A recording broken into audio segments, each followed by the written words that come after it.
Ensuite, il y a le miel de thym. C'est la récolte la plus importante de l'année.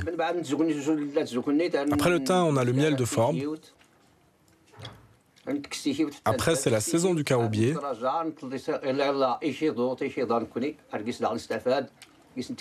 Ça permet à nos abeilles de reprendre des forces. On les élève là le plus longtemps possible. Et à la fin de l'année, on les laisse butiner les fleurs d'amandier. Et parmi toutes ces variétés, c'est le miel de thym à qui l'on consacre une attention particulière. Le miel de thym de la région d'Ida-Outanan, c'est le meilleur du pays. On dit ici que c'est le miel des miels. Il est de très bonne qualité. C'est pour cela que c'est un miel recherché dans tout le Maroc. Et ce miel de thym, que l'on fabrique ici depuis toujours, est un miel qui pourrait devenir rare. Cette rencontre avec ce vieil homme nous a interrogés.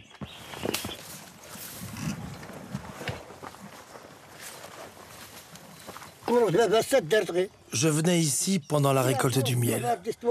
La première cueillette était pour moi. J'en mangeais toute la journée et j'adorais ça. À l'époque, j'avais 15 ans et je venais avec mon père. Ce rucher collectif, le plus grand au monde, est aujourd'hui désaffecté. Il y a 25 ans, il fonctionnait à plein régime et pouvait accueillir jusqu'à 4000 ruches. Il y avait beaucoup de thym et de plantes médicinales. Les abeilles avaient de la nourriture à profusion. La nature était généreuse. J'ai même vu ma grand-mère laver le linge avec du miel. À l'époque, il n'y avait pas de savon ni de détergent.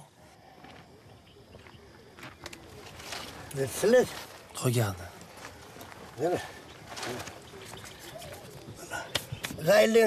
Quand je vois l'état dans lequel est ce rucher, ça me rend triste. Ouais, Dieu l'a voulu. Des sécheresses successives, un trop fort exode rural, un savoir-faire qui se perd, le miel de thym qu'on venait produire ici en abondance a cessé de couler à flot.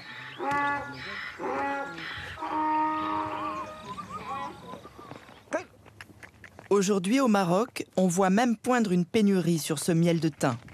Son prix n'a jamais été aussi élevé et la demande reste forte. Au marché local, les apiculteurs le négocient à 30 € le kilo.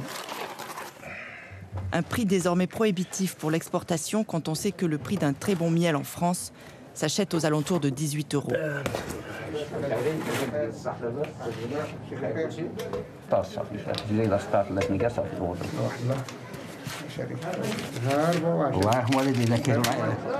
Moi, je viens de loin. J'ai fait 10 km aujourd'hui, rien que pour me procurer ce miel.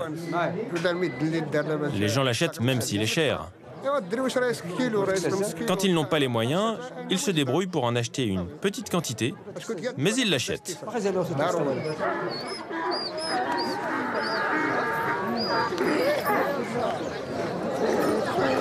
C'est devenu un produit de luxe, au point que même au pays du miel, on trouve aussi des substituts